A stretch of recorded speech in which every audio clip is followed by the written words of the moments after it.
नमस्कार दोस्तों, आप देख रहे हैं बोले भारत। यूपी की सुर्खियों के साथ मैं अनुराग। हमारे साथ चर्चा के लिए है मनीष। एनकाउंटर का मसला यूपी में फिर गर्म हो जा रहा है। हाईकोर्ट ने इस पर कुछ नाराजगी जताई है। जाहिर तौर पे इनकाउंटर एक ऐसा मसला ही है कि कोर्ट कचहरी का चक्कर लगा ही रहता है, और खासकर यदि यूपी की बात करें तो इनकाउंटर को लेकर प्रदेश की पुलिस और घटनाक्रम हमेशा चर्चा में रहते हैं। एक पूरी अलग छवि बनाई है, अलग छवि बनाई गई है।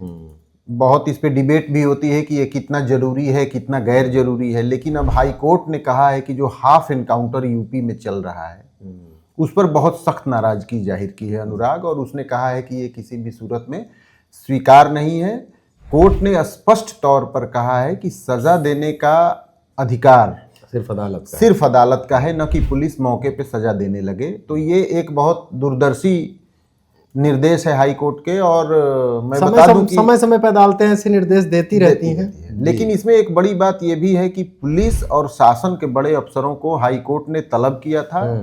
सुनवाई के समय वो वीडियो कॉन्फ्रेंसिंग से जुड़े भी हाजिर हुए और उसके बाद हाई कोर्ट ने ये कहा है, असल में एनकाउंटर शब्द तो था ही, लेकिन हाफ एनकाउंटर पिछले कुछ सालों पैरों में गोली मारने का बिल्कुल लंगड़ा करने का एक आया। और जाहिर तौर पे एनकाउंटर के तमाम मामलों में ये देखा जाता है कि लॉजिकली या सरकमस्टेंशियल एविडेंस जो होते हैं वो एनकाउंटर को पुष्ट नहीं कर पाते हैं। और ऐसी ही एक याचिका पर हाईकोर्ट की सुनवाई हो रही थी, मिर्जापुर के राजू की याचिका बिल्कुल उसने जमानत के लिए कुछ बातें मनीष और कही हैं। अदालत ने कहा है कि निर्देश अगर नहीं पालन किए गए तो अधिकारियों पे मतलब कंटेम्प्ट होगा।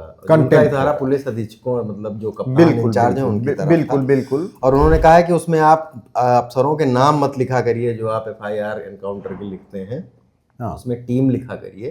तो ये भी एक बात थी कि जो है कुछ लोग एनकाउंटर करके जो पुलिस में हीरो बनने की वो थी, उस प्रवृत्ति की तरफ भी ध्यान दिलाया। हीरो बनने वाली जो आदत है वो ऐसा लगता है कि कहीं बीमारी का रूप तो नहीं ले रही है। इस पे हाईकोर्ट